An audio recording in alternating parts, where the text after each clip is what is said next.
Hello again, everybody. Good grief. I don't know about you, but what a week it's been here. I hope everybody has had a great week and are having a great weekend. Once again, I am Julie. Welcome to my channel, We Can Do This. This is where we talk about self-help topics and we share, and I give you my experience. And I put that into different topics every week in the hopes that I can reach out to you and maybe help you with a concern that you have in your life. So with that being said, thank you for joining me today, whether you're joining live or you're watching the replay. I appreciate you very much. And I thank all of my subscribers, and I would love to get new people. So we are just rolling along here today. And first off, I got to show you something that I haven't had yet, but I was kind of waiting for the day would happen. Now I'm going to lean out of the picture a little bit, and I want you to look behind me. Do you see that? I have a guest today. She is my assistant. That is Snowflake. She is our female cat that we have, and she decided that it was time for her break and to take a nap. So she is joining me today behind me. You can't really see too much of her, but you know, she's hanging with us today. So once again, please, I would love to remind you to please subscribe and give me that thumbs up. I always love getting those thumbs up. But I'm also on Facebook. If you're friends with me on Facebook, I always post my live streams after I've done doing them.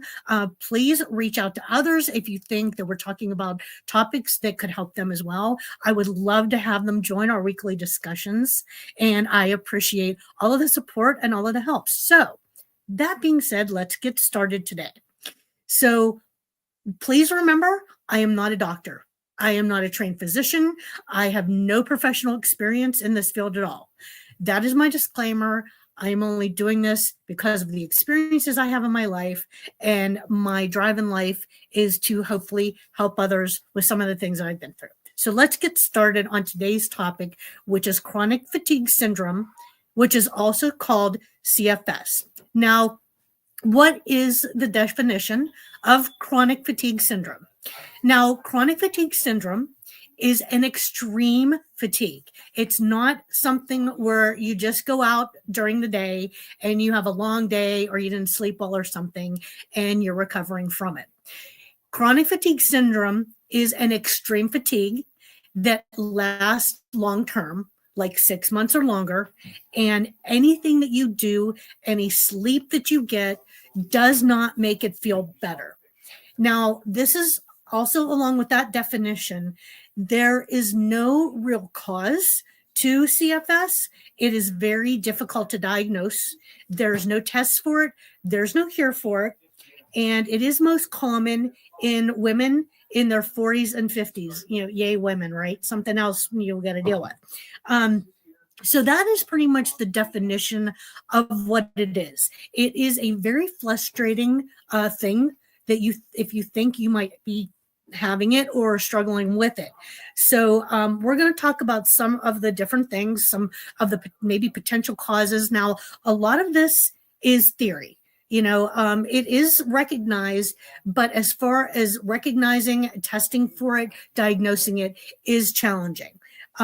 It's one of those things where it's you really need to look at the symptoms, and unfortunately, that's not real helpful either. But we're going to get into this. We're going to talk about it. So, what do they theorize that some of the causes of it could be? Yeah, one of them is, you know, infections, you know, so viruses, you know, things like that. Another one is maybe hormonal imbalance, you know, those abnormal levels going on. Or it could be stress, you know, and doesn't everything today involve stress, right? You know, it's frustrating. And, you know, what are some of the maybe risk factors of what can bring it on, along with these potential causes? You know, it could be something that's genetic. It could be allergies. Once again, it could be stress. Or it could be environmental factors. You know, there's just nothing that they've been able to pinpoint that recognizes that is definitively CFS is what it is. you know, but now let's talk about some of the symptoms that are gonna potentially show. And unfortunately, once again, there is a very long list of symptoms. They can be varied. But the main big one to help identify it is extreme fatigue. And by that, it is something that interferes greatly with the daily tasks that you do, and it goes on for an extended period of time, like 6 months or longer. And another thing that can help identify it is something called PEM, which is called post exertional malaise. And what that means is, say in a day, you do something that's physically or mentally, it's an activity that you do that's an extreme, and you feel that extreme fatigue for 24 hours or more right after you do the activity. You just can't recover from it. Um, and let's talk about sleep issues. So many of us have sleep issues. They say that adults, none of us get enough sleep at night, but is it chronic? Do you have like something chronic that may be a potential sleep disorder, or something else? How's your memory? Are you noticing loss of memory or focus daily? There could also be physical, things as well, like headaches, muscle pains, joint pain, sore throats. Now, from what I've just said, and all the potential symptoms, you can obviously tell that there could be a vast majority of other things that it could be too, other than CFS, which is why diagnosing CFS is extremely challenging for professional doctors, your PCP therapist. There are no medical tests. It's not like they can do blood work, and just diagnose it from that. What they have to do, and let's face it, we're all human beings. And when doctors go to school, and this is what happens when you go to school, you do the textbook thing, they do the hands-on thing, they have tons of extensive training. But unfortunately, since this is something that you can't see under a microscope, you can't do blood work for it, you can't do urine testing for it. What they have to do is rule out other things that can be diagnosed in those ways, to rule things out. And I will give myself as an example. I've actually gone to the doctor before, and when I explain the extreme fatigue I have, I can tell you the first thing that was diagnosed both times is my thyroid. And I can tell you both times, all they did is they came back and said that it was slightly elevated, and then it dropped from there. So this is where it becomes my fault, because I didn't push the doctors. The doctors are busy. They do, these tests. And if, we have to take the initiative to keep pushing the doctors and say, okay, what's our next step? What do we need to do? And in my case, I did not do that, and shame on me. But you need to understand, they're going to be testing for a lot of different things to rule things out. And I know, I hear what you're saying. It's frustrating. But it's got to be a process, and you've got to have patience for it, and you've got to keep pushing. Don't let it go by the wayside, kind of like I've done. But I've done some other changes, and we're going to get to that. But don't self-diagnose yourself, and I know that's hard to do. I know we all do it, and it's tough. With the process, it's so frustrating, and you got to just keep at it. Yeah, I know, I hear you. But once, say you are diagnosed with having it, what kind of treatment is there?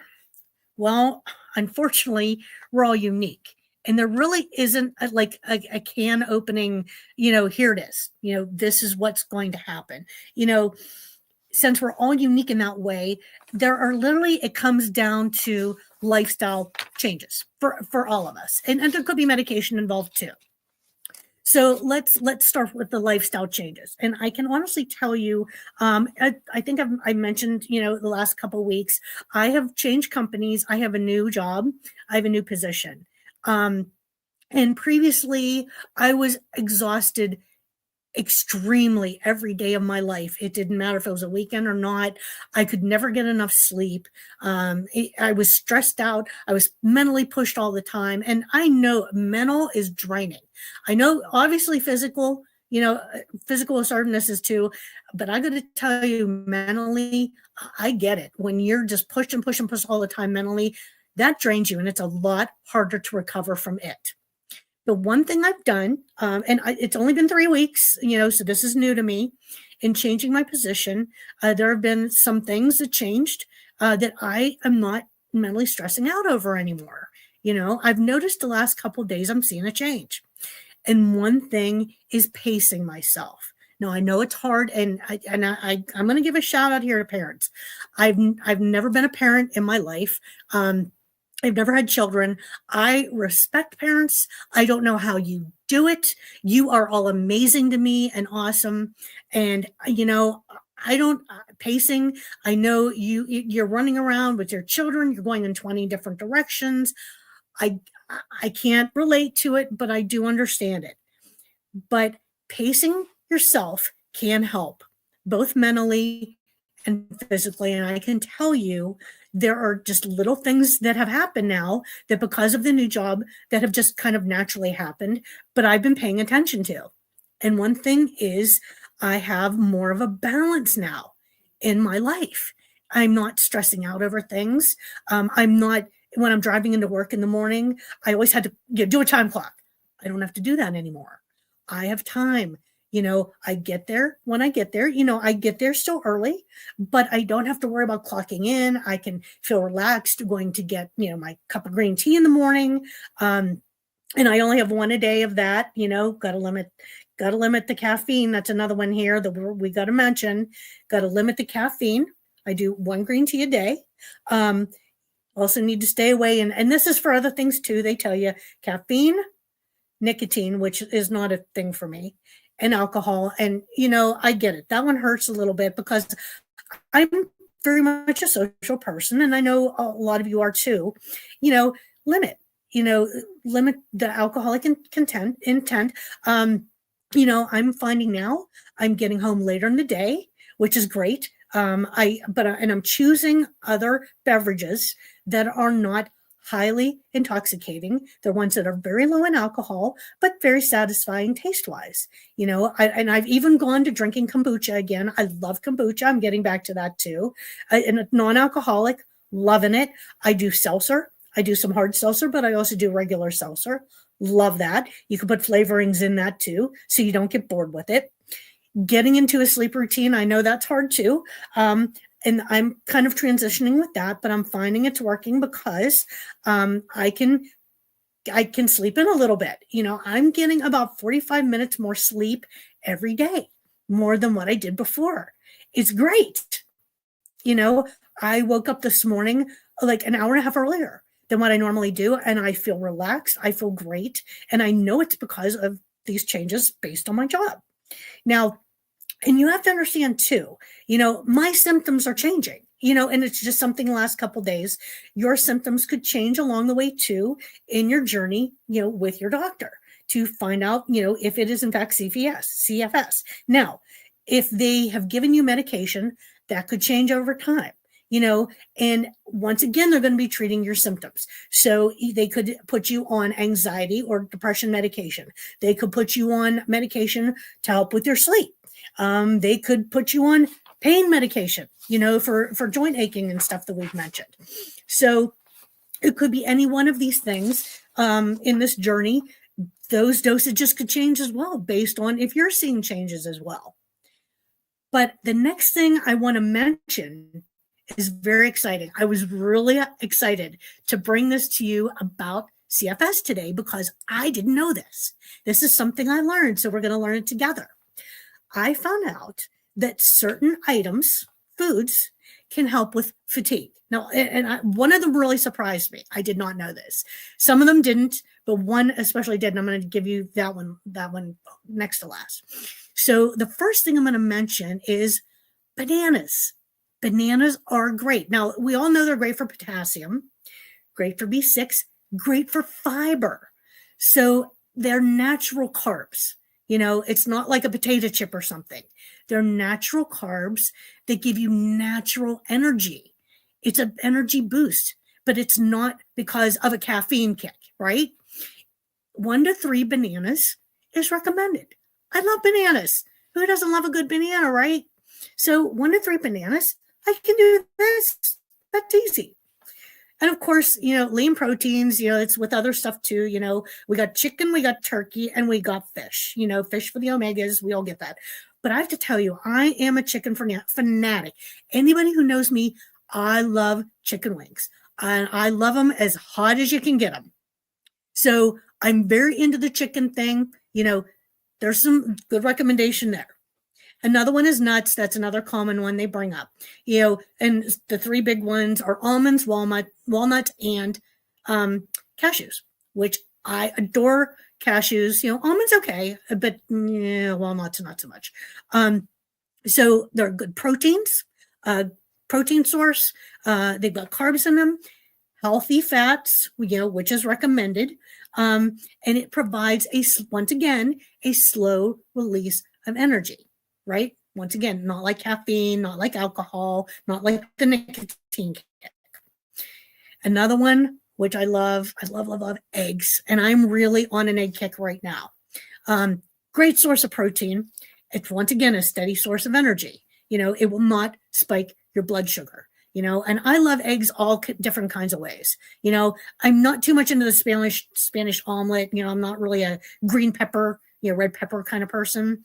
But once again, eggs, hard boiled, sunny up, scrambled omelets, love them all. Now, the next one is the one that I was really shocked. It's apples. I love apple. Give me a Granny Smith. I love Red Delicious, but Granny Smith is like my go-to apple. And it has natural sugars and fiber in it. So it's a sustained energy release. And the big thing is you have to eat a whole apple. Now, you can cut it up, obviously. But what I'm saying is don't do like an apple juice, because what happens is when you eat an apple whole, those fibers, that natural energy, when it goes into your system, it works to break it up. So you get that metabolism kicking in thing where it's doing those fibers, it's breaking down those fibers, and it's giving you a nice, even energy. Who knew? I didn't know. That's great. I love that. And of course, the last one we all know is water. I did a little research, based on my height and my weight, my age and everything. I found, and you can go on the internet, you can do this, find out how many ounces of water daily you need to help, to help your energy levels, and I found out 56 ounces is mine. Go onto the internet, see how many ounces of water a day. And I have to be honest, since I'm real big on seltzer. I take seltzer to work with me every day, and I also take water with me, and I have a water cooler not too far away from me. I am finding it's not that hard to drink water during the day. It's actually really easy. I just sip on it all day long at work, and I always have a glass of water beside me here at home. It's actually not that hard. I'm pretty surprised at what I'm learning here as I'm going on. There's some really cool, simple things you can do. They're not hard at all. And, as frustrating as this process is, there's some really easy things that you can do to help yourself to feel better. And who doesn't love that? With the way crazy life is right now, who doesn't love that? So let's sum it up here. CFS, what do we got here?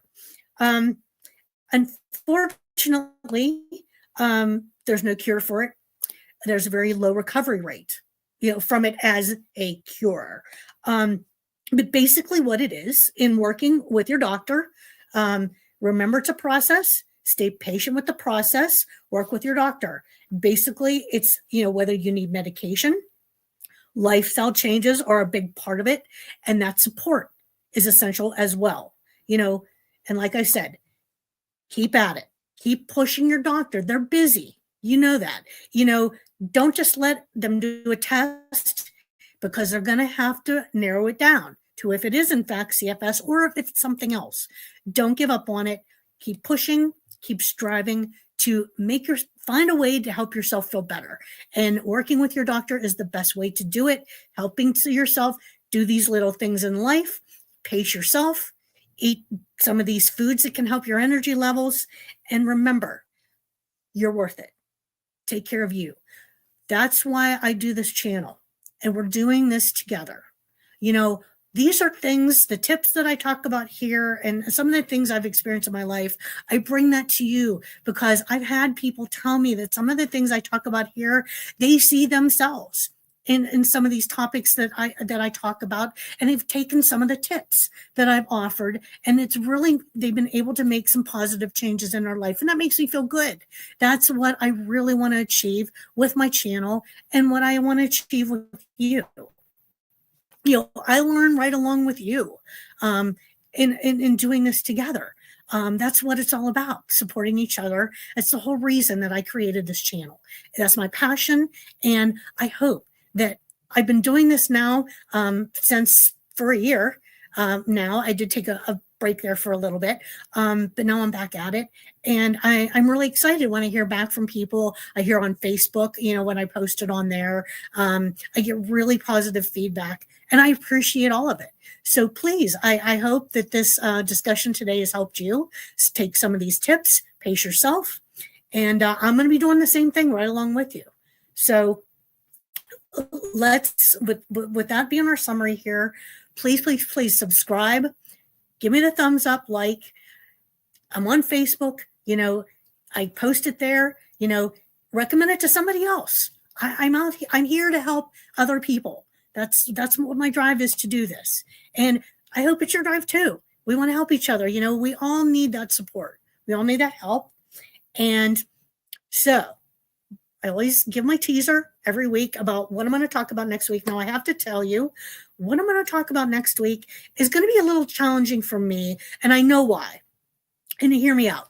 The term is mindfulness. Now, let's face it, it's a buzzword. How many times, how many things in our life, it's all over the internet. Doctors are using the buzz term. You go to a gym, you hear the buzzword mindfulness, yoga, all that kind of stuff. We're going to talk about mindfulness next week, but I have to tell you, I've already done a little bit of research because I have to tell you, I've gotten frustrated with this term because it is such a buzzword. But I really want to dig deep into what it actually is and understand it.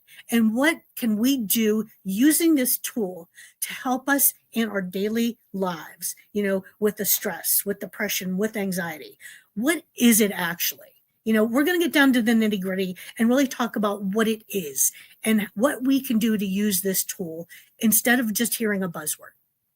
That's my goal. That's my goal for next week. So I would love it if you would join me next week. If you cannot join me, that's fine. You can always watch the replays. All of my previous broadcasts are out there on the channel. If you subscribe, you can find it easily. I would appreciate it if you would do that. You can always go back and look at any other topics that we've talked about. And once again, I had to broadcast a little early this week because I got a date night tonight. I got my friend Tina. She's here. A bunch of us were going to go out for some good Chinese food. Haven't done that for a while, so I'm really, really excited. That's why I had to do this early. But with that being said, thank you so much for joining me. Thank you for your support. I hope you have a great weekend. You're having a great weekend. So, of course, we got to do the ending. Always got to do the ending. So let's get to it. So we can do this. We got this, right? I can, and I will. And I know you will too. I believe in you. If I didn't, I wouldn't be here. I believe in you. Believe in yourself. You're worth it. You're darn worth it. We all are. And we're going to do this together. So, with that being said, she left me. So, no more snowflake. So, from me and all of us here, have a great rest of the weekend. Have a great week next week. Please stay safe. Take care of yourselves. So, Until next week.